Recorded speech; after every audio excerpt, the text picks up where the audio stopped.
చూస్తున్నారు తెలంగాణ సమాచార్. ప్రజాపాలన ప్రజా విజయోత్సవాల్లో భాగంగా హైదరాబాద్ ఎన్టీఆర్ మార్గ్లోని హెచ్ఎండిఏ గ్రౌండ్స్లో ఆరోగ్య ఉత్సవాల్లో ముఖ్యమంత్రి రేవంత్ రెడ్డి గారు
बहुत ही खुशी का दिन है कि ये गवर्नमेंट, ये सरकार आकर 1 साल होने आ रहा है और चीफ मिनिस्टर साहब हमेशा ये कहते हैं बात कम करो, काम ज़्यादा करो।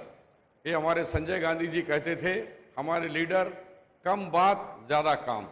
हमारे सीएम भी यही चाहते हैं कि तेलंगाना नंबर 1 रहे, हर एक में नंबर 1 रहे, राइजिंग नंबर 1, हर एक में नंबर 1। क्या नंबर 1 रहेगा? हाथ उठाओ सब लोग, नंबर 1 तेलंगाना देखना चाहने वाले। Thank you. तो नंबर 1 में हेल्थ है। उन्होंने जैसा ही चीफ मिनिस्टर बना 7,000 नर्सेस को अपॉइंटमेंट करे। आज 28 नए मेडिकल कॉलेज दे रहे हैं और 18 आपको नर्सिंग कॉलेजेस सैंक्शन कर रहे हैं। आज 400 करीब बच्चे हमारे असिस्टेंट प्रोफेसरों को अपॉइंटमेंट किया जा रहा है। ये मामूली बात नहीं है। इसी तरीके से तालीम, एजुकेशन, उसके लिए 28 इंटीग्रेटेड हॉस्टल्स स्कूल्स बनाया जा रहा है जिसमें SC, ST, BC माइनॉरिटी होगा। उसी तरीके से हॉस्पिटल्स में भी चाहते हैं कि सीएम साहब और ये तेलंगाना कांग्रेस गवर्नमेंट कि हमारे सरकारी दवाखानों में हमको एतमाद हो जाए, हमको ये भरोसा आए कि हम यहाँ गए तो अच्छे होकर आएंगे। इसलिए वहाँ डॉक्टर्स होना, नर्सेस होना, न्यू मेडिकल इक्विपमेंट होना, वो तमाम के लिए सरकार बड़ी कोशिश कर रही है। फिर एक दफ़ा हमारे हेल्थ मिनिस्टर को, चीफ मिनिस्टर साहब को मैं बधाई देता हूं और तालियम के गूंज में चीफ मिनिस्टर साहब को और ये आज जो नए एम्बुलेंस दिए हैं उन सब की मुबारकबाद देता हूं। एक दफ़ा तालियम के गूंज में सीएम साहब का, कांग्रेस गवर्नमेंट का आप लोग तो स्वागत करेंगे। कांग्रेस, ये तो गवर्नमेंट का फंक्शन है। धन्यवाद। రాష్ట్ర ప్రభుత్వం సంవత్సర కాలం పూర్తి చేసుకున్నటువంటి సందర్భంలో పెద్ద ఎత్తున రాష్ట్రంలో ఉన్నటువంటి నిరుద్యోగ యువతి యువకుల కోసం ఉద్యోగ నియామకాలు చేపట్టి వారందరి కలలు నిజం చేయటం కోసం చేస్తున్న కార్యక్రమంలో భాగంగా ఈనాడు ప్రభుత్వ ఉద్యోగ నియామకాలు పత్రాలు తీసుకుంటున్నటువంటి దాదాపు 466 మంది అసిస్టెంట్ సివిల్ అసిస్టెంట్ సర్జన్స్కి మరియు ఫుడ్ సేఫ్టీ ఆఫీసర్స్కి, అట్లాగే రాష్ట్ర ప్రభుత్వం యావత్తూ కూడా ప్రభుత్వం దృష్టి సారించి వైద్య ఆరోగ్య శాఖ ద్వారా అనేక రకాలైనటువంటి సదుపాయాలు పొందుతున్నటువంటి స్నేహితులందరికీ కూడా ముందుగా నా హృదయపూర్వకమైనటువంటి నమస్కారాలు. స్నేహితులారా, దామోదర్ రాజనరసింహ గారి ఆధ్వర్యంలో ఉన్నటువంటి ఈ శాఖ బడుగు బలహీన వర్గాలే కాకుండా మధ్యతరగతి కుటుంబాల అవసరాలను కూడా తీర్చడం కోసం వైద్యం మీద ప్రత్యేక దృష్టి సారించి ముఖ్యమంత్రి గారు ప్రతి నెల ఎప్పటికప్పుడు ఖర్చులు నిమిత్తం ఆదేశాలు ఇస్తూ ఉంటే ఆర్థిక శాఖ చూస్తున్న మేము నిధులు విడుదల చేసుకుంటూ ముందుకు పోతాం. వారిద్దరు కూడా మిగతా శాఖలకి సంబంధించిన నిధులు కొంత 1-2 రోజులు ఆలస్యమైనా ప్రజా ఆరోగ్యానికి సంబంధించిన నిధులు మాత్రం ఒక్కరోజు కూడా ఆలస్యం కావటానికి వీల్లేదని చెప్పి ఈ ప్రభుత్వం ఏర్పడిన దగ్గర నుంచి ప్రతి నెల టంచనగా నిధులు రిలీజ్ చేస్తూ వైద్య శాఖ పైన ప్రత్యేక దృష్టి సారించి ముందుకు పోతుందని చెప్పడానికి నేను చాలా సంతోషిస్తూ ఉన్నాను.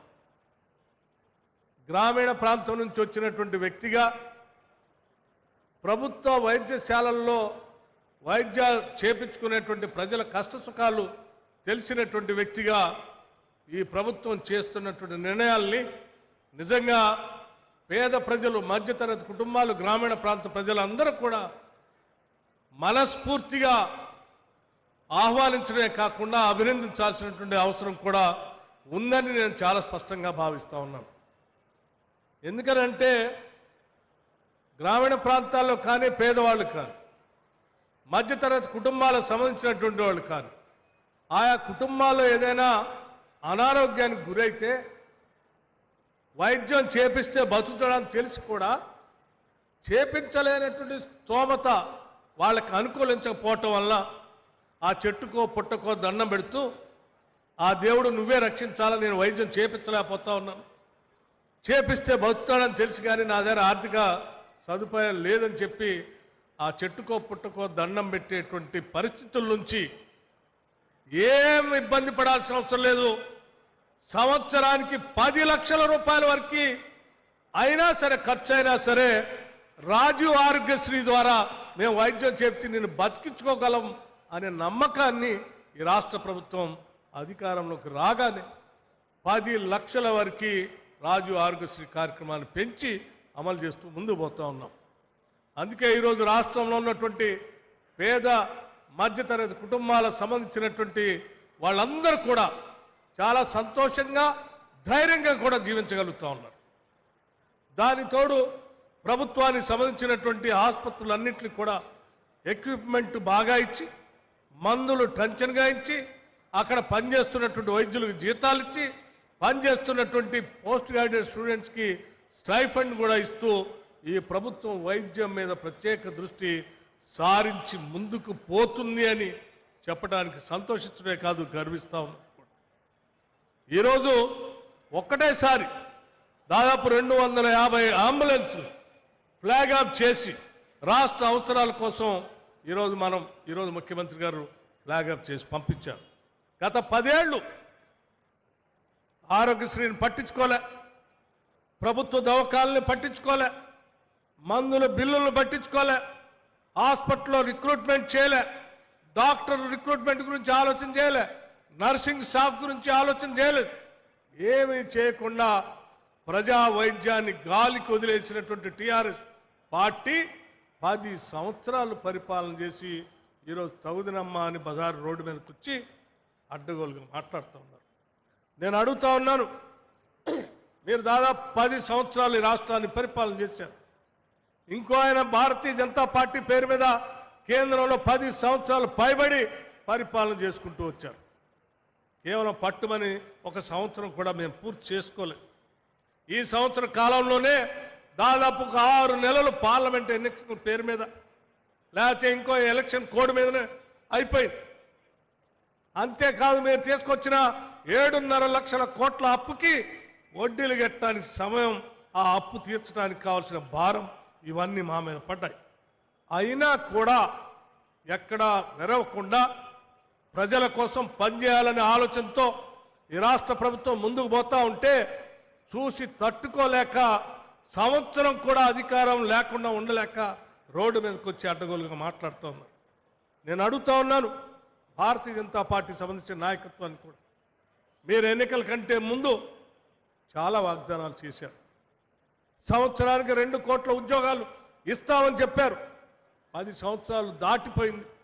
ఏమండి, మరి ఏమైనా ఉద్యోగాల గురించి మాట్లాడారా? ఈ దేశంలో రిక్రూట్మెంట్ చేశారా అంటే లేదే. నేను మీ అందరికీ తెలిసిందే, డిమానిటైజేషన్ అప్పుడు కేవలం 3 నెలల్లో ఈ డిమానిటైజేషన్ ద్వారా వచ్చేటువంటి ఫలితాలు నేను ప్రజలకు చూపిస్తాను, మీరు ఓపిక పట్టండి అన్నాడు. 3 నెలల తర్వాత మీకు ఫేక్ నోట్స్ చూపిస్తా అన్నాడు, లేకపోతే దొంగ నోట్లు ఎంత వస్తాయో చూపిస్తా అన్నాడు. 10 సంవత్సరాలు కావస్తా ఉంది. అది ఆ ఫేక్ నోట్స్ ఎటుపోయినో తెలియదు, దొంగ నోట్లు ఎటుపోయినో తెలియదు.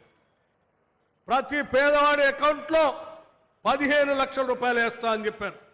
మరి 10 ఏళ్ళు దాటింది, ఇంతవరకు ₹1 ఎవరి అకౌంట్లో వేయలేదు. ఇటువంటి రకరకాలైన మీరు ప్రమాణాలు చేసి ఎన్నికల్లో గెలిచి 10 సంవత్సరాలు దాటినా ఒక్కటి కూడా చేయనటువంటి భారతీయ జనతా పార్టీకి సంబంధించిన నాయకత్వం ఈరోజు రోడ్డు మీదకి వచ్చి మీరు సంవత్సర కాలం కింద కొన్ని వాగ్దానాలు చేశారు, ఆ 6 గ్యారంటీలు అమలు చేయట్లేదు, మీరు తొందరగా చేయాలా, నిలదీస్తామని అడుగుతున్నారు. ఏం చేయలేదా మేము? 200 యూనిట్లు ఉచిత కరెంటు మేము ఇస్తామని చెప్పాం, ఈరోజు ఇస్తా ఉన్నాం. 500 రూపాయల గ్యాస్ సిలిండర్కే ఇస్తామని చెప్పాం, ఈరోజు ఇస్తా ఉన్నాం. రైతులందరికీ కూడా 2 లక్షల లోపల రుణమాఫీ చేస్తామని చెప్పాం. మీరు ఒక్కసారి ఆలోచన చేయండి. ఈ దేశంలో ఎక్కడ కూడా స్వాతంత్రం వచ్చిన తర్వాత ఇప్పటి వరకు ఏ రాష్ట్రంలో కూడా కేవలం 1 సంవత్సర కాల పరిధిలో 21,000 కోట్ల రూపాయల్ని రుణమాఫీ పేరు మీద నేరుగా క్యాష్ని రైతుల అకౌంట్లోకి ట్రాన్స్ఫర్ చేసినటువంటి ప్రభుత్వం ఈ దేశంలో ఎక్కడా లేదు. అది కేవలం ఈనాడు ఈ రాష్ట్రాన్ని పరిపాలన చేస్తున్నటువంటి ఇందిరమ్మ ప్రభుత్వం, రేవంత్ రెడ్డి గారి నాయకత్వంలో ఉన్నటువంటి ముఖ్యమంత్రిగా ఈ రాష్ట్ర మంత్రి మండలి మొత్తం కూడా నిర్ణయం తీసుకొని మనం మాటిచ్చాం, మాట తప్పకూడదని చెప్పి ఎన్ని ఇబ్బందులున్నా 21,000 కోట్ల రూపాయల్ని రైతులకు రుణమాఫీ కింద ఇచ్చాం. ఇందిరమ్మ ఇళ్ల కోసం మనం పండగ సందర్భం, దీపావళి పండగ సందర్భంగా మొదలుపెట్టాం. ఇట్లా చెప్పుకుంటూ పోతే కేవలం 10 నెలల్లోనే 55,000 మందికి ఉద్యోగ అవకాశాలు నియామక పత్రాలతో సహా ప్రజలకు అందించాం. ఇన్ని చేసుకుంటూ పోతా ఉంటే పని లేనటువంటి భారతీయ జనతా పార్టీ వాళ్ళు రోడ్డు మీదకి వచ్చి వాళ్ళు అట్లా మాట్లాడతారు. 10 సంవత్సరాలు ఈ రాష్ట్రాన్ని సర్వనాశనం చేసి ఉద్యోగ నియామకాలు లేవు. నీటిపారుదల ప్రాజెక్టు పేరు మీద రాష్ట్ర ధనాన్ని మొత్తం దోపిడీ చేసి 7.5 లక్షల కోట్లు అప్పులు పాలు చేసి ప్రజల కోసం ఏమీ చేయనటువంటి టీఆర్ఎస్ పార్టీ ఈరోజు బయటకు వచ్చి మేము ధర్నా చేస్తాం, లేకపోతే కళ్ళాలు నేరబోతాం, లేకపోతే నిరుద్యోగ యువతి యువకులు లేపుతాం, లేకపోతే హాస్పిటల్ చూస్తాం, లేకపోతే రెసిడెన్షియల్ స్కూల్స్ పోతాం అని చెప్తున్నారు. ఏం చేశాం? ఏం చేశారు మీరు? 10 ఏళ్ళు అధిక బడ్జెట్తో రాష్ట్రాన్ని మీకు అప్పచెప్తే 10 ఏళ్ళు రెసిడెన్షియల్ స్కూల్స్ సంబంధించి కానీ, పేద పిల్లలు తినేటువంటి డైట్ బిల్స్ కానీ, హాస్పిటల్లో పేషెంట్లు పెట్టే డైట్ బిల్స్ కానీ 10 ఏళ్ళు ₹1 కూడా మీరు పెంచలేదు. మా ప్రభుత్వం రేవంత్ రెడ్డి గారు ముఖ్యమంత్రిగా మంత్రి మండలి అందరితో మాట్లాడి ఈ బిడ్డలంతా మన బిడ్డలే, వాళ్ళ భవిష్యత్తే మన భవిష్యత్తు, వాళ్ళ పౌష్టికాహారం అందించాలని చెప్పి మంత్రి మండలిలో మాట్లాడి ఒకటే దఫా 40% డైట్ ఛార్జీలు పెంచి ఈరోజు ఈ బిడ్డలకి మనం కావలసినటువంటి సదుపాయాలు చేస్తూ ఉన్నాం. ఆడపిల్లలకి కావలసినటువంటి ప్రతి నెల ఇచ్చేటువంటి ఖర్చుల నిమిత్తం డబ్బులు పెంచాం.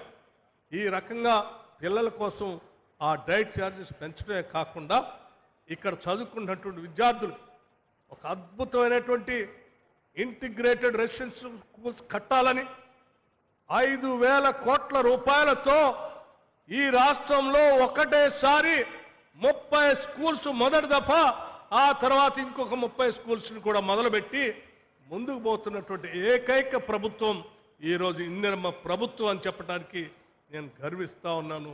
ఒక మారుమూల ప్రాంతం నుంచి, గ్రామీణ ప్రాంతం నుంచి వచ్చినటువంటి వ్యక్తిగా ఇటు విద్యార్థుల కోసం వాళ్ళ చదువు కోసం నిధులు వెచ్చిస్తూ, చదువుకున్నటువంటి వాళ్ళకి ఉద్యోగ అవకాశాలు కల్పిస్తూ, ఉన్న ప్రజలకు వైద్య అవకాశాలు కల్పిస్తూ, పంటలు పండించే రైతాంగానికి 21,000 కోట్లు వాళ్ళకి రుణం మాఫీ చేస్తూ, ఇక్కడ పరిశ్రమలు రావటం కోసం కావలసిన ఏర్పాట్లన్నీ చేసుకుంటూ హైదరాబాద్ నగరాన్ని విశ్వ నగరంగా మార్చడానికి ఒక్క హైదరాబాద్ నగరానికే 10,000 కోట్ల రూపాయలు వెచ్చించి ఈరోజు ముందుకు పోతా ఉన్నాం.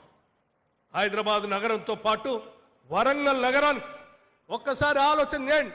ప్రతి సందర్భంలో మీరు కాకతీయుల చరిత్ర గురించి గొప్పగా చెప్పుకొని వాళ్ళ పేరు మీద మీరు బతికారు. ఏమయ్యా వరంగల్ పట్టణానికి రూపాయి ఏమైనా ఖర్చు పెట్టావా? గత 15 రోజుల క్రితం ఈ మంత్రి మండలి మొత్తం వరంగల్ పట్టణానికి వెళ్ళి దాదాపు 6,000 కోట్ల రూపాయల్ని ఒక్క వరంగల్ నగరాన్ని అభివృద్ధి చేయడం కోసం ఆడ ప్రారంభోత్సవ కార్యక్రమాల్ని పునాదు కార్యక్రమాల్ని వేసొచ్చినటువంటి ఘనత ఈ రాష్ట్ర ప్రభుత్వానిదని చెప్పి ఈ సందర్భంగా మనవి చేస్తూ ఈ రాష్ట్రాన్ని అభివృద్ధి చేయటం చేసే విధానాన్ని చూడటం తట్టుకోలేక ఆ ఇళ్లలో పడుకోలేక రేపు అసలు ఏమి అగమ్య గోచరంగా ఉన్నటువంటి వాళ్ళ జీవితం ఏమైపోతున్నటువంటి ఆందోళనతో బజారును పడి ప్రజలను రెచ్చగొట్టి ఆ ప్రజల్లోంచి కొంత సానుభూతి పొంది రాజకీయంగా బతకాలనే ప్రయత్నం చేస్తూ ఉన్నారు. ఇది మంచిది కాదని చెప్పి చాలా స్పష్టంగా చెప్తూ ఈ ప్రభుత్వం మీరు కానీ భారతీయ జనతా పార్టీగా అడ్డగోలుగా రోడ్డు మీదకి వచ్చి ప్రజలను రెచ్చగొట్టడం కోసం ప్రయత్నం చేస్తే ఈ ప్రభుత్వం చూస్తూ ఊరుకోవటానికి కూడా సిద్ధంగా లేదు. ప్రజల పక్షాన్ని నిలబెడతాం, పైసా పైసా పోగేస్తాం, ప్రజల కోసం ఖర్చు పెడతాం. వారి అభివృద్ధి కోసమే ఈ రాష్ట్ర ప్రభుత్వం అడుగులు ముందుకేసి పోతుందని కూడా ఈ సందర్భంగా మనవి చేస్తూ వైద్యాన్ని విద్యని ఈ రాష్ట్ర ప్రభుత్వానికి 2 కళ్ళు లాంటి వాటి కోసం అత్యధిక నిధులు కేటాయిస్తామని కూడా ఈ సందర్భంగా మీ అందరికీ మనవి చేస్తూ Bharatiya Janata party TRS party రెండింటిని కూడా ఈ రాష్ట్రానికి దూరంగా ఉంచితేనే ఈ రాష్ట్ర భవిష్యత్తు కూడా బాగుపడుతుందని చెప్పి మీ అందరికీ నేను సవినయంగా మనవి చేస్తూ సెలవు తీసుకుంటున్నాను. వైద్య ఆరోగ్య శాఖ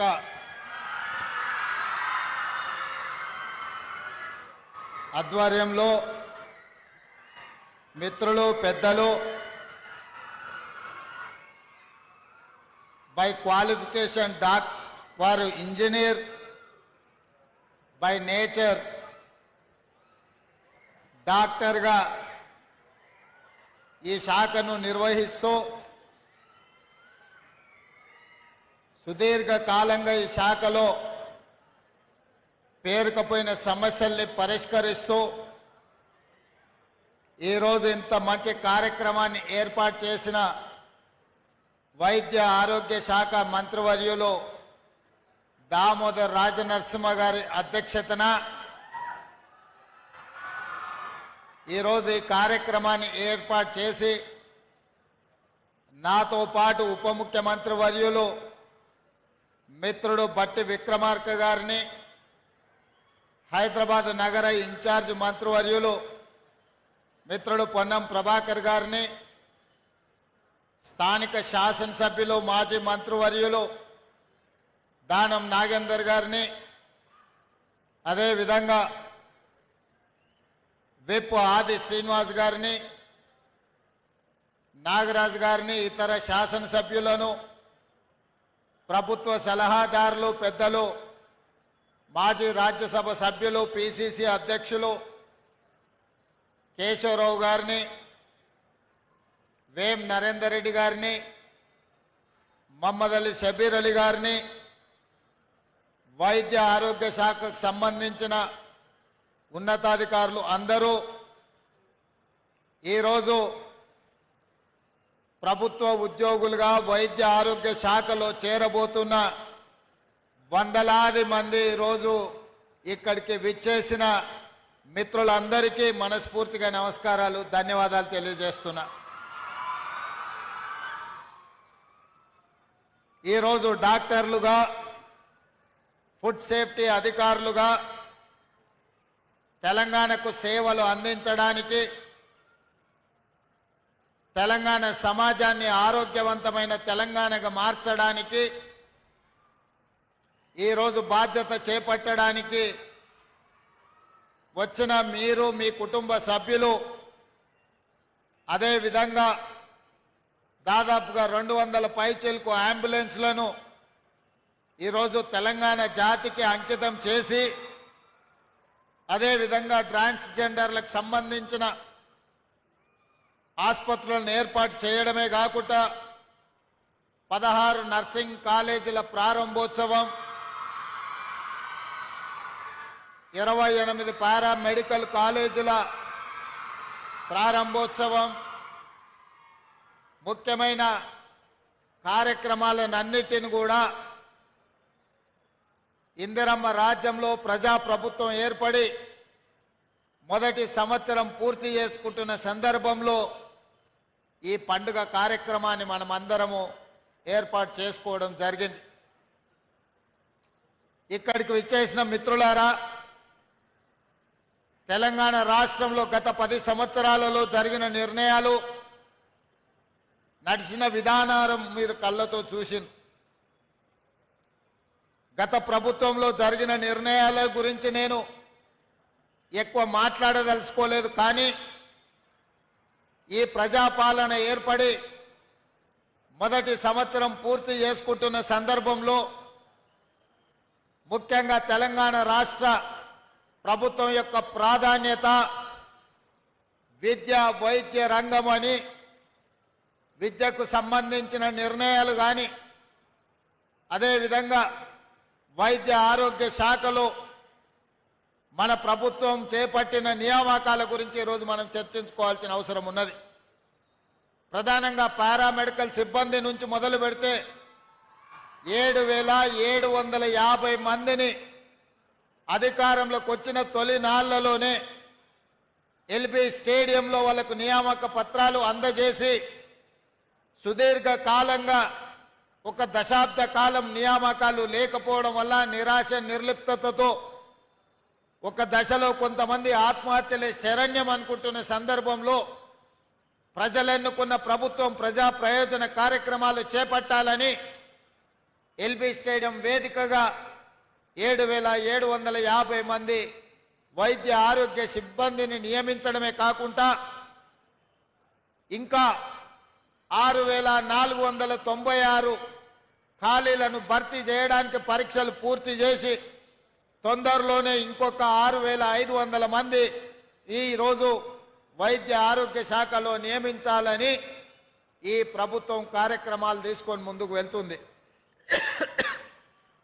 ఈరోజు నియామకమైన డాక్టర్లు కావచ్చు, గతంలో నియామకమైన పారామెడికల్ సిబ్బంది కావచ్చు, రేపు భవిష్యత్తులో నియామకం కాబోతున్న వైద్య ఆరోగ్య శాఖ సిబ్బంది కావచ్చు, దాదాపుగా 1 సంవత్సరంలో వైద్య ఆరోగ్య శాఖలో 14,000 మంది నియామకం స్వతంత్రం వచ్చిన నాటి నుంచి ఈ రోజు వరకు జరగలేదు అని చెప్పి నేను అధికారికంగా చెప్పదలుచుకున్నా.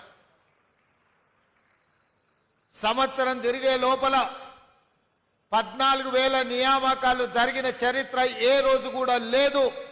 ఈ రోజు ఇంత అద్భుతంగా ఈ శాఖలో నిర్ణయాలు తీసుకున్నామంటే మీ శాఖ మంత్రివర్యులు పెద్దలు దామోదర్ రాజనరసింహ గారు నేను చెప్పినట్టుగా బై ఎడ్యుకేషన్ వారి ఇంజనీరు, బై నేచర్ వారి డాక్టర్ కాబట్టి మీ సమస్యల్ని అవగాహన చేసుకొని నా దగ్గరకు వచ్చి ముఖ్యమంత్రిగా మీరు నిర్ణయాలు చేయాల్సిందే, నాకు సంతకాలు పెట్టాల్సిందే. వైద్య ఆరోగ్య శాఖ బలోపేతమైనప్పుడే తెలంగాణ ఆరోగ్యవంతమైన తెలంగాణగా ఉంటుంది. ఈ తెలంగాణ రాష్ట్రాన్ని ఆరోగ్య తెలంగాణగా మార్చడానికి మీరు అన్ని అనుమతులు ఇవ్వాల్సిందే అని చెప్పి వారు ఎంబడిబడి పనులన్నిటిని కూడా ప్రభుత్వం నుంచి సాధించుకున్నారు. అక్కడ ఆర్థిక శాఖ అనుమతులు, ఇక్కడ ముఖ్యమంత్రి కార్యాలయ అనుమతులు తీసుకొని మీ కాలేజీలు కానీ గత ప్రభుత్వం జీవోల ద్వారా 8 మెడికల్ కాలేజీలను ఇచ్చి ఎలాంటి వసతులు ఏర్పాటు చేయకపోవడం వల్ల కేంద్ర ప్రభుత్వం డాక్టర్ల అడ్మిషన్లు చేయడానికి అభ్యంతరాలు పెడితే వారు ప్రత్యేకమైన శ్రద్ధ కనపరిచి కేంద్ర ప్రభుత్వంతో మాట్లాడి తన వైద్య శాఖలో ఉన్న అధికారులను అందరినీ కూడా సమన్వయం చేసుకొని ఈరోజు ఆ కాలేజీల అన్నిట్లలో అడ్మిషన్లు సాధించడం ద్వారా దేశంలోనే అత్యధికంగా డాక్టర్లను అందించే రాష్ట్రంగా తెలంగాణని తీర్చిదిద్దాలని వారు చేస్తున్న కృషిని ఈరోజు మీరందరూ చప్పట్ల ద్వారా వారిని అభినందించాల్సిన అవసరం ఉన్నది. ఎందుకంటే సంబంధిత శాఖ మంత్రికి చిత్తశుద్ధి, పట్టుదల, పని చెయ్యాలన్న ఆలోచన, పని పట్ల అవగాహన ఉన్నప్పుడే ఈ కార్యాచరణ ముందుకు వెళ్తుంది. ఆ మంత్రి గారికి చిత్తశుద్ధి లోపించినా, అవగాహన లేకపోయినా తీసుకుంటున్న నిర్ణయాలు లోపభూయిష్టంగా ఉండే అవకాశం ఉంది. అందుకే ఈరోజు ఒక మంచి మంత్రిగా సమర్థవంతంగా ఈ శాఖను నిర్వహించడమే కాకుండా శాఖలో ఉన్న సిబ్బందిని అందరిని కూడా సమన్వయం చేసుకుంటూ వారు ముందుకు వెళ్తున్నారు. అందుకే ఈ వేదిక మీద నుంచి మీకు అందరికీ తెలుసు, 60 సంవత్సరాల ఆకాంక్ష, లక్షలాది మంది నిరుద్యోగ యువకులు ఉద్యమకారులుగా మారి వందలాది మంది ఆత్మ బలిదానాలు చేసుకొని తెలంగాణ రాష్ట్రాన్ని సాధించినాం. తెలంగాణ ఉద్యమంలో ప్రధానంగా ఆనాడు తెలంగాణ యువత నినదించింది తమ ఉద్యోగ నియామకాల కోసం.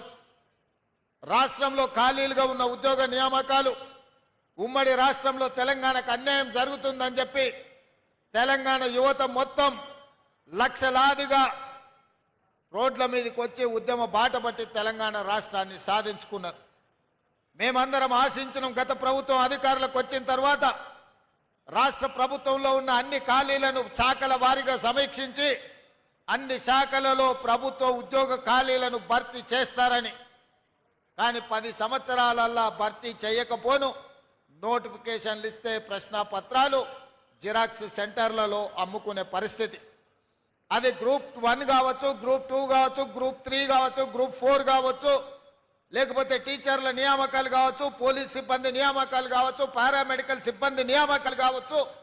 ఏ రోజు కూడా ప్రభుత్వం చిత్తశుద్ధితో ఏకాగ్రతతో ఈ నియామకాలను చేపట్టన్న ఆలోచన ఆనాడు చెయ్యలేదు. అందుకే వేలాది ఖాళీలు అట్లే ఉంటే ఆనాడు నేను ఒక మాట చెప్పిన, 10 సంవత్సరాలు ఓపిక పట్టిండ్రు, 2 సార్లు అవకాశం ఇచ్చిండ్రు. వారికి చిత్తశుద్ధి లేదు, ఈ ఖాళీలను భర్తీ చెయ్యరు.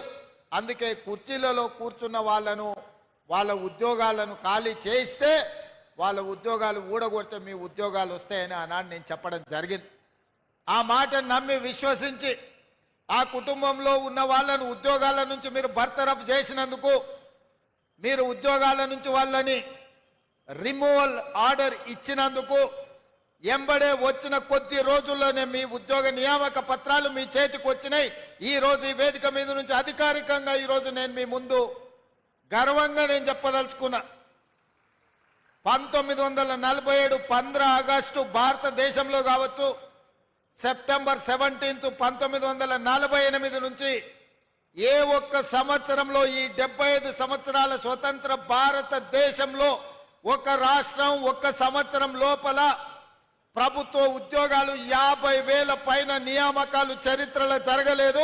మొదటిసారి తెలంగాణ రాష్ట్రంలో మన ప్రభుత్వం, ప్రజాప్రభుత్వం, ప్రభుత్వ ఉద్యోగాలు 50,000 పైగా నియామకాలను చేపట్టి ఈ దేశ చరిత్రలోనే ఒక గొప్ప చరిత్రను నెలకొల్పడం జరిగింది. ఈ రోజు అందుకే నిరుద్యోగ యువకులు ప్రభుత్వం నోటిఫికేషన్ ఇచ్చిందంటే 100% పరీక్షలు నిర్వహించి ఫలితాలను ప్రకటించి ఉద్యోగ నియామకాలు పత్రాలు అందజేస్తారని ఈ ప్రభుత్వం మీద సంపూర్ణమైన విశ్వాసం, నమ్మకంతో ఏకాగ్రతతో చదువుకుంటూ ఈరోజు పోటీ పరీక్షలకు ఈరోజు ప్రిపేర్ అవుతున్నారు. దానికి ఉదాహరణ టీచర్ల నియామకం. డిఎస్సి నోటిఫికేషన్ ఇచ్చినప్పుడు ఎన్నో రకాల అనుమానాలు, ఎంతో మంది పరీక్షలు వాయిదా వేయాలి అని రోడ్ల మీదకి వచ్చారు. కొంతమంది రాజకీయ ప్రేరేపితమైన కృత్రిమంగా ఆందోళనలు చేపట్టిన. నేను ఖచ్చితంగా చెప్పిన, గత 10 సంవత్సరాలలో ఉద్యోగ నోటిఫికేషన్ల కోసం, పోటీ పరీక్షల నిర్వహణ కోసం లక్షలాది మంది రోడ్ల మీదకి వచ్చిన విద్యార్థులారా, మీరు ఆలోచన చేయండి. పరీక్షలు వాయిదా వేస్తే ప్రభుత్వంలో ఉన్న వాళ్ళకు పోయేది ఏమీ లేదు. పరీక్షలు వాయిదా వేస్తే మీ కాలం, మీ జీవితం, మీ అవకాశాలు సన్నగిల్లుతాయి. మీ తల్లిదండ్రులకు మీ మీద, ప్రభుత్వం మీద నమ్మకం, విశ్వాసం పోతుంది. ఎందుకంటే గ్రామీణ ప్రాంతాల నుంచి వచ్చిన మీరు మీ తల్లిదండ్రులు రూపాయి కూడబెట్టి కోచింగ్ సెంటర్లకు పంపిస్తే 8-10 సంవత్సరాలు అశోక్ నగర్ చౌరస్తాల్లో, దిల్సుఖ్ నగర్ చౌరస్తాల్లో కోచింగ్ సెంటర్ల చుట్టూతో తిరిగితే మీ అత్యంత విలువైన యుక్త వయస్సు 21 సంవత్సరం పైబడి 35 సంవత్సరాల లోపు మనం జీవితంలో ఏం కావాలనో ఆ వయసు నిర్ణయిస్తుంది. మనం డాక్టర్ అవుతామా, లాయర్ అవుతామా, ఇంజనీర్ అవుతామా, ఐఏఎస్ అవుతామా, ఐపీఎస్ అవుతామా, లేకపోతే ప్రజాప్రతినిధి అవుతామా, ప్రజాసేవకుడు అవుతామా, వ్యాపారంలో రాణిస్తామా అనేది 21 సంవత్సరాలు పైబడి 35 సంవత్సరాల లోపు మన భవిష్యత్తు నిర్ణయం జరుగుతుంది. కానీ ఆ 14 సంవత్సరాలు పోటీ పరీక్ష కోసం 10-12 సంవత్సరాలు కోచింగ్ సెంటర్లలో తిరిగితే యుక్త వయసు కాల గర్భంలో కలిసిపోయినాక నిజంగా ఈ సమాజానికి మనం ఎలాంటి ప్రయోజనం చేకూర్చని వ్యక్తులుగా మిగిలిపోతే మన తల్లిదండ్రుల యొక్క బాధను దుఃఖాన్ని అర్థం చేసుకోవాలి అని ఒక పట్టుదలతోటి గ్రామీణ ప్రాంతం నుంచి వచ్చిన నేను మీ సమస్యలు తెలిసి ఎవరు ఏమనుకున్నా ఎవరు రోడ్డెక్కినా ఎవరు అభ్యంతర పెట్టినా డిఎస్సి పరీక్షల్ని నిర్వహిస్తా అని చెప్పి 55 రోజుల్లో నోటిఫికేషన్ ఇచ్చి పరీక్షలు నిర్వహించి నియామక పత్రాలు 11,000 మందికి ఎల్పి స్టేడియంలో టీచర్లను నియమించిన అంటే అది ఈ తెలంగాణ నిరుద్యోగ యువకుల పట్ల ఈ ప్రభుత్వానికి మంత్రివర్గానికి ఉన్న చిత్తశుద్ధి అని ఈ రోజు నేను చెప్పదలుచుకున్నా. ఇవాళ 50,000 ఉద్యోగాలు ఇచ్చినామంటే ఇవాళ మా కుటుంబంలో మా మంత్రుల పిల్లలకు మా ఎమ్మెల్యేల పిల్లలు మేము ఎవ్వరం ఉద్యోగాలు తీసుకోలేదు 90% నాకు తెలిసినంత వరకు. ఇవాళ మేము 50,000 ఉద్యోగాలు ఇచ్చినామంటే ఈ తెలంగాణ సమాజమే మా కుటుంబం అనుకున్నాం. మీకోసం సేవ చేయడం ఒక గొప్ప అవకాశం అనుకున్నాం. నిరుద్యోగ యువకులకు యువకులకు అవకాశాలు ఇవ్వడం ద్వారా వాళ్ళు జీవితంలో స్థిరపడాలి. ఈ దేశ ప్రయోజనాల కోసం ఈ దేశ అభివృద్ధి కోసం మీరు ప్రయోజకులుగా మారాలి అని మేము చిత్తశుద్ధితో ఏకాగ్రతతో పని చేసినాం. ఎంతో మంది తిట్టిండ్రు, ఏం పోయేకాలం ఈ ముఖ్యమంత్రికి పరీక్షలు వాయిదా వేయమంటే ఎందుకు వేస్తలేడు అని.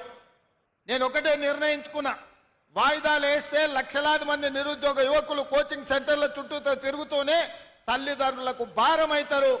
ఆ భారము మొయ్యలేని పరిస్థితిలో తల్లిదండ్రులకు తమ మొహం చూయించలేక పిల్లలు ఆత్మహత్యలు చేసుకుంటారు. అదే పరీక్షలు నిర్వహించి ఫలితాలు ఇస్తే ఉద్యోగాలు వచ్చిన వాళ్ళు ఉద్యోగాల్లో చేరుతారు, ఉద్యోగం రాని వాళ్ళు ఇంకొక ఉపాధి ఉద్యోగ అవకాశాలను వెతుక్కుంటూ వారు నిర్ణయం తీసుకుంటారు. అందుకే పోటీ పరీక్షలు నిర్వహించిన.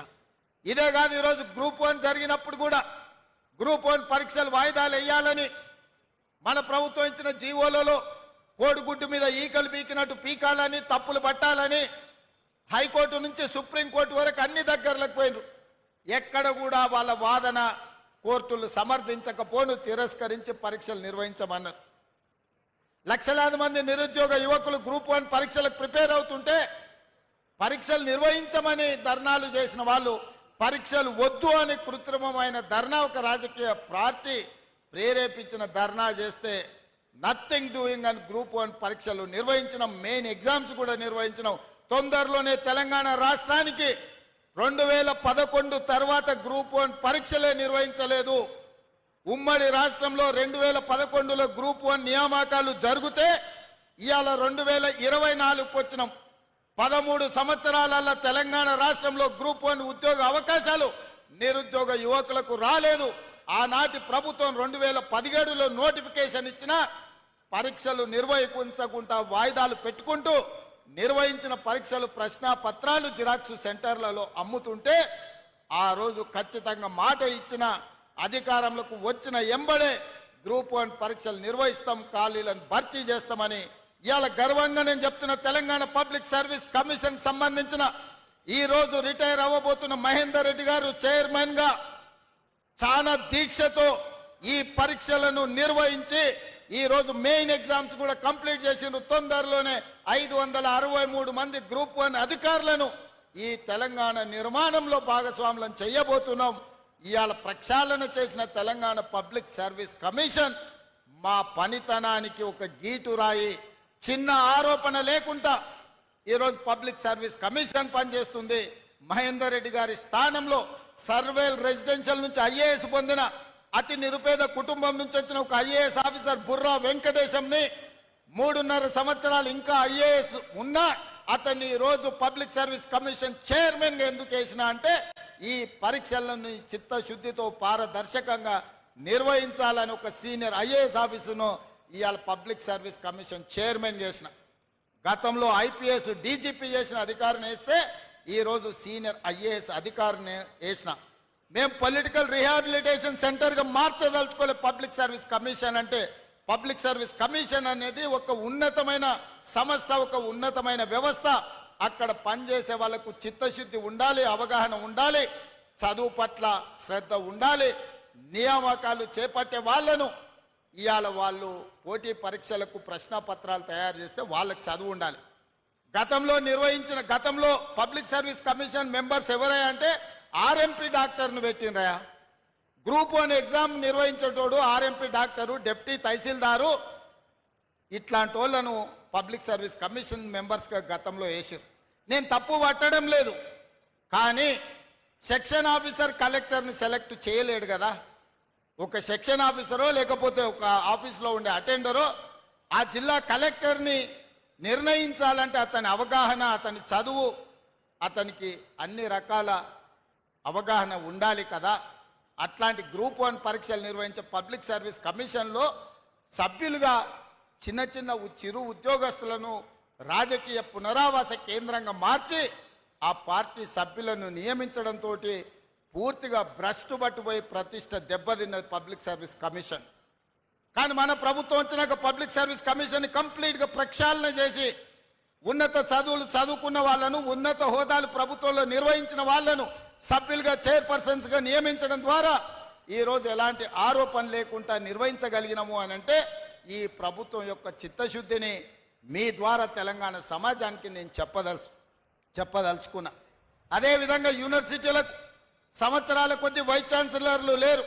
మనం వచ్చిన తర్వాత 10 యూనివర్సిటీల వైస్ ఛాన్సలర్లను నియమించడమే కాకుండా ఇవాళ యూనివర్సిటీలలో ఉండే టీచింగ్, నాన్ టీచింగ్ వేకెన్సీలను అన్నిటిని కూడా ఇవాళ ఫిలప్ చేయాలని ఆ వైస్ ఛాన్సలర్స్కు మనం ఈరోజు ఆదేశాలు ఇవ్వడం జరిగింది.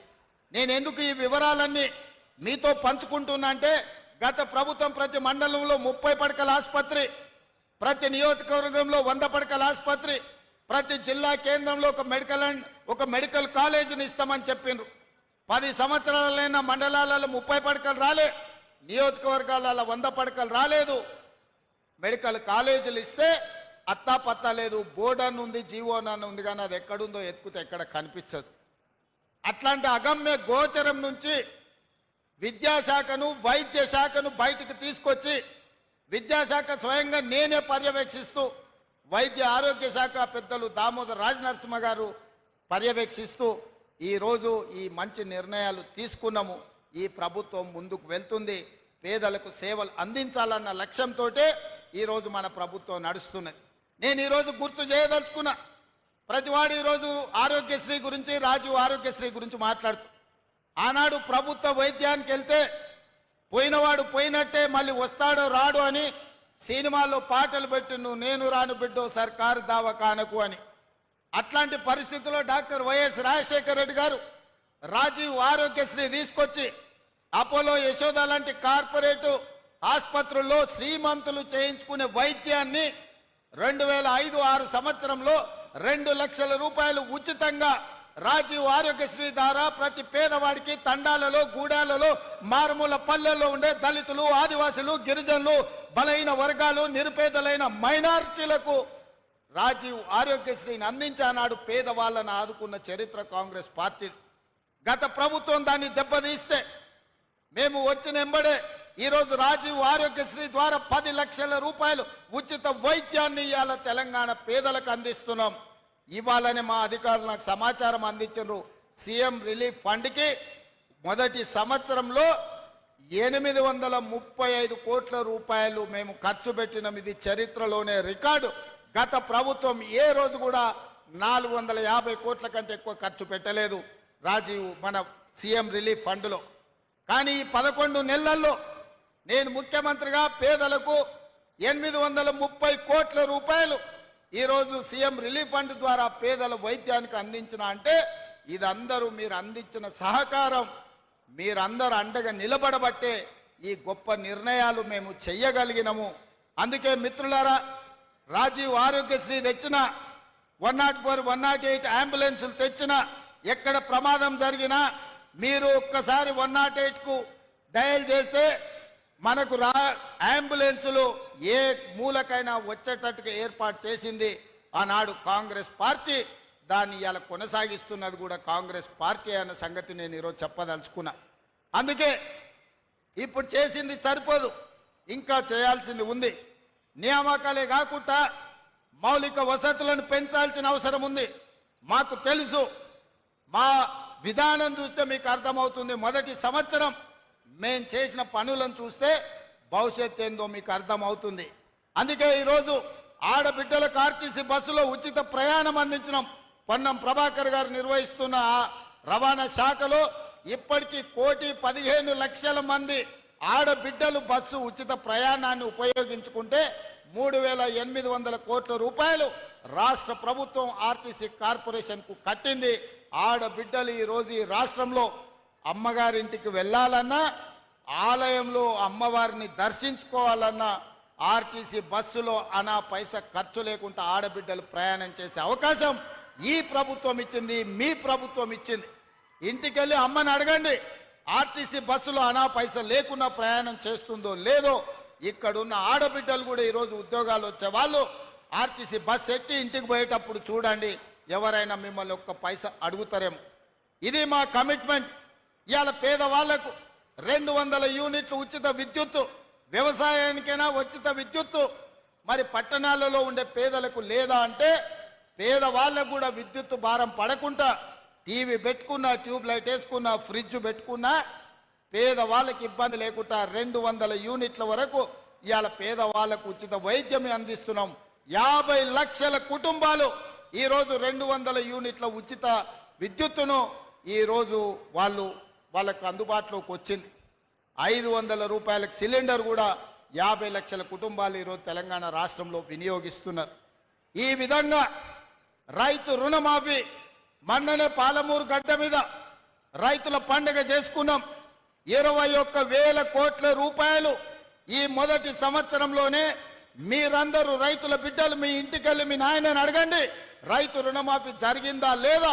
2 లక్షల లోపల రుణం ఉన్న 25 లక్షల మంది రైతులకు 21,000 కోట్ల రూపాయలు వాళ్ళ ఖాతాలో వేస్తే వాళ్ళ ఖాతాలో కాసులు గలగల అంటుంటే కొంతమంది గుండెల్లో పిడుగులు పడ్డట్టుగా ఫామ్ హౌస్లో పండుకొని బాధపడుతున్నారు. వాళ్ళ బాధకు మందు లేదు. ఏదైనా మందు ఉంటే ఇక ఆ మందు జూపల్లి కృష్ణారావు గారు ఇవ్వాల్సిందే, వారు లేరు కానీ వాళ్ళ శాఖ ఇవ్వాల్సిందే. ఎందుకై బాధపడుతురు? రైతులకి ఇవాళ 21,000 కోట్ల రూపాయలు మొదటి సంవత్సరంలోనే 25 లక్షల మంది రైతులకు రైతు రుణమాఫీ చేసినాం. అదే కాదు, రైతు భరోసా సంక్రాంతి పండుగ తర్వాత ఖచ్చితంగా రైతులను ఆదుకుంటాం, రైతు భరోసా ఇస్తామని చెప్పి ఈ ప్రజలకు చెప్పినాం. మా మీద ఉన్న నమ్మకంతో రైతులు ఈరోజు పండుగ చేసుకుంటున్నారు. అంతకుముందు వరేసుకుంటే ఊరేసుకున్నట్టే అని చెప్పారు గత పాలకులు. కానీ మేమేమన్నాం, వరి వెయ్యండి, వరి పండించండి, సన్నాలు పండించండి, తెలంగాణ సోన పండించండి, తెలంగాణలో ఉండే అన్ని residential schools, hostel, Kasturba ration షాపుల్లో సన్న బియ్యం ఇస్తాం. పేదోడు బుక్కెడు బువ్వ తినాలి అంటే సన్న బియ్యం ఇవ్వాలి, సన్నాలు పండించండి, 500 రూపాయలు బోనస్ ఇస్తా అని నేను చెప్పిన. దేశంలోనే స్వతంత్రం వచ్చినప్పటి నుంచి ఏ రాష్ట్రం పండించనంత ఈ వానాకాలం 1,53,00,000 మెట్రిక్ టన్నుల వడ్లు పండించిన రాష్ట్రం ఈ దేశంలోనే తెలంగాణ ఉంది. 29 రాష్ట్రాలలో పంజాబ్ లాంటి రాష్ట్రం ఆంధ్రప్రదేశ్ కూడా తెలంగాణతోని పోటీ పడలేదు. 66 లక్షల ఎకరాలల్లో 1,53,00,000 వడ్లు మెట్రిక్ టన్నుల వడ్లు పండించిన చరిత్ర తెలంగాణది, తెలంగాణ రైతాంగానిది. అందుకే ఆ రైతులను ప్రోత్సహించడానికి వ్యవసాయం దండుగ కాదు, వ్యవసాయం పండుగ చేయాలి అని 500 బోనస్ రూపాయలు ఇచ్చి వాళ్ళ ఖాతాలో 5 రోజుల్లోనే బోనస్ పైసలు వేస్తున్నాం. ఒక ఆడబిడ్డ మహిళ కౌలుకు భూమి తీసుకున్నట్టు ఆమె చెప్పింది, సార్ రైతు బంధు ఇస్తే భూమి ఉన్నాయనికే పోతుంది, కౌలుకు నేను చేస్తే నాకు అప్పులు మిగులుతున్నాయి. ఈసారి రేవంత్ సారు బోనస్ ఇవ్వడంతో నాకు ఎకరాకు 30 క్వింటాళ్ళ వడ్లు వన్నాయి, ప్రతి ఎకరాకు 15,000 రూపాయల బోనస్ నాకు వచ్చింది. సంవత్సరానికి 2 పంటలు తీస్తే 1 ఎకరా కౌలు చేసుకుంటే కూడా వచ్చేదానికంటే అదనంగా నాకు 30,000 వస్తున్నాయని ఒక ఆడబిడ్డ కళ్ళల్లో ఆనందంతో చెప్తుంటే నాకు కడుపు నిండినట్టు అయింది. మంచి బిర్యానీ తింటే ఎట్లుంటుందో నాకు అంత సంతోషం వేసింది. అందుకే ఈ వేదిక మీద నుంచి రైతులకు నేను మాట ఇస్తున్నా, 10 సంవత్సరాలు ఈ ప్రభుత్వం ఉంటుంది. ఎవరు అడ్డం పండుకున్నా, ఎవరు నిలువు పట్టినా, ఎవరు కాళ్ళలో కట్టెబెట్టినా సన్న ఒట్లు పండించండి. 500 రూపాయల బోనస్ మీ ఖాతాలో పడుతుంది అని చెప్పి నేను ఈ వేదిక మీద నుంచి రైతాంగానికి నేను మాట ఇవ్వదలుచుకున్నా. ఏది చేసినా చిత్తశుద్ధితో చేసే బాధ్యత ఈ ప్రభుత్వాన్ని. ఇక మనకు వస్తారు కొంతమంది, వస్తున్నది అసలే సంక్రాంతి పండుగ. సంక్రాంతి పండుగ ముందర గంగిరెద్దులు వస్తాయి, దూడు బసవన్నలు వస్తారు. అమ్మకు దండం పెట్టు, అయ్యకు దండం పెట్టు, ఒంగొంగి దండం పెట్టు అని చెప్తారు. జోలేలో బిచ్చం పడంగానే మళ్ళీ దొరకకుండా పోతారు. ఇవాళ వచ్చేటోళ్ళు కూడా సంక్రాంతి పండుగ ముందలొట్టే దూడు బసవన్న లాంటి సన్నాయిలు ఎన్ని ఊదినా, గంగిరెద్దులను తెచ్చి ఎన్ని దండాలు పెట్టించినా వాళ్ళ లక్ష్యమంతా రేపు వచ్చే సర్పంచ్ ఎన్నికలలో ఓట్లే తప్ప రైతుల కష్టాలు కాదు, రైతులను ఆదుకోవాలన్న ఆలోచన కాదు. ఒక ఆయన ఢిల్లీలో 3వ అయిండు, 11వ సంవత్సరం రైతుల ఆదాయం 2 చేస్తా అన్నాడు. రైతు వ్యతిరేక నల్ల చట్టాలు తీసుకొస్తే 16 నెలలు ఢిల్లీ సరిహద్దుల్లో రైతులు యుద్ధం ప్రకటిస్తే 750 మంది చచ్చిపోతే నల్ల చట్టాలు వెనక్కి తీసుకొని ఈ జాతి రైతు జాతికే క్షమాపణ చెప్పిన ఆయన 3వసారి కుర్చీలో కూర్చున్నాడు. 10 ఏళ్ళు ఏలిన ఆయన ఊరేసుకుంటే ఊరేసుకున్న ఆయన, ఫామ్ హౌస్లో వండుకున్న ఆయన ఈరోజు రైతుల గురించి మాట్లాడుతున్నారు. నేను అడుగుతున్న మా యువకుల్ని, మీలో నుంచి వచ్చిన వాడిని నేను, 10 నెలల్లోనే అద్భుతాలు జరుగుతాయా? 10 నెలల్లో చేయని పని ఏదైనా ఉందా? 10 ఏళ్ళు చేసిన ఆయన ఒకటైనా 11వ సంవత్సరం చేస్తున్నాయి ఇంకొక ఆయన. వాళ్ళిద్దరు కలిసి మనల్ని బద్నాం చేయాలని తిరుగుతున్నారు. ఈ బద్నాంను తిప్పికొట్టాల్సిన బాధ్యత మీదే సోదరులారా. ఎందుకంటే నేను పని మీద ఏకాగ్రత పెట్టిన, నేను పని ఆపి ఇటు తిరిగినంటే అందరు పని చెప్తా. కాకపోతే నేను పని ఆపితే రాష్ట్రానికి నష్టం జరుగుద్ది. ముఖ్యమంత్రిగా నేను నిర్ణయాలు చేయాలి, అధికారులను సమీక్షించాలి, మంత్రులను సమన్వయం చేసుకోవాలి. ప్రతి శాఖ నిర్ణయాలు తీసుకున్నప్పుడే తెలంగాణ రాష్ట్రానికి 4 కోట్ల ప్రజలకు ప్రయోజనం చేకూరుతుంది. అందుకే ఈ ప్రభుత్వాన్ని బదనాము చేసే వాళ్లకు కర్రు కాల్చి వాత పెట్టాల్సిన బాధ్యత మీ అందరిదని చెప్పి నేను విజ్ఞప్తి చేస్తున్నా. ఈ ప్రభుత్వం మీది, మీరు ఎన్నుకుంటే మీరు భుజాల మీద మోస్తేనే ఇవ్వాలని. నేను ముఖ్యమంత్రి అయినా, దామోదర్ రాజనరసింహ గారు మంత్రి అయినారు, పెద్దలు విక్రమార్క గారు ఉప ముఖ్యమంత్రి అయినారు, మాకందరికీ కుర్చీలు వచ్చినాయి. మీరు ఎన్నుకున్న ప్రభుత్వాన్ని కాపాడుకోవాల్సిన బాధ్యత కూడా మీదే సోదరులారా. ఈ ప్రభుత్వం మా కష్టంతోనే వచ్చిందని నేను చెప్తలేను. మా తలరాతలు మార్చి మాకు ఇంత పెద్ద బాధ్యత ఇచ్చింది మీరే. మా తలరాతలు మార్చిన మీరు ఈరోజు ఈ ప్రభుత్వం మీద జరుగుతున్న విష ప్రచారాన్ని తిప్పికొట్టాల్సిన బాధ్యత కూడా మీదే. ఎందుకంటే మేము పనిలో నిమగ్నమై ఉన్నాం. తప్పుడు ప్రచారాలను ఎదుర్కోవాల్సిన బాధ్యత మీ మీదనే ఉన్నది.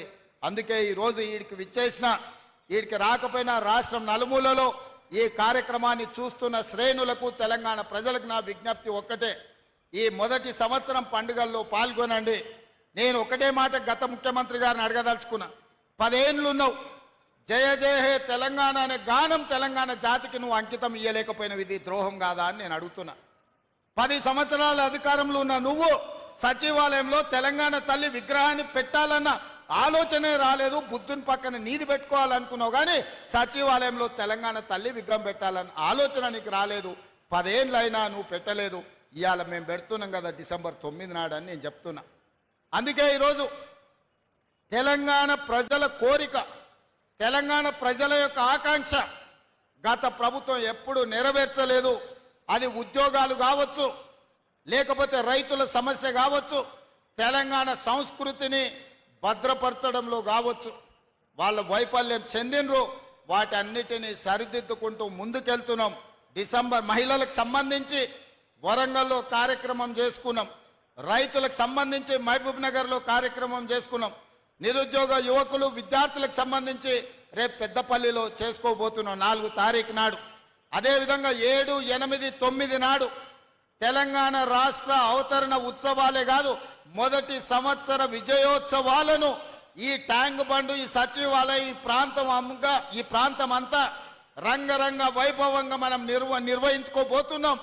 మీరందరూ కుటుంబాలతో సహా వచ్చి 7, 8, 9 తారీఖు నాడు తెలంగాణ కార్నివాల్ ఈ సెక్రటేరియట్, ఈ నక్లెస్ రోడ్డులో లక్షలాది మందిగా పాల్గొని తెలంగాణ సంస్కృతిని, తెలంగాణ వంటలని ఆస్వాదించండి.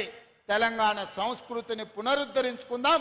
తెలంగాణ సంస్కృతి గొప్పదన్న సంగతి ప్రపంచానికి ఎలుగెత్తి చాటుదాం. ఓహో, తెలంగాణ అంటే ఇంత అద్భుతంగా ఉంటుందా? తెలంగాణలో ఇంత రుచికరమైన వంటలు ఉంటాయా? తెలంగాణలో కవులు కళాకారులు ఇంత గొప్పగా పాడగలరా? ఇంత గొప్పగా రాయగలరా? తెలంగాణ అంటేనే ఇదిరా అనే విధంగా 7, 8, 9 తారీఖు రోజు ఈ నెక్లెస్ రోడ్లో మొదటి సంవత్సర విజయోత్సవాలతో పాటు తెలంగాణ ఉత్సవాలను జరుపుకుందాం.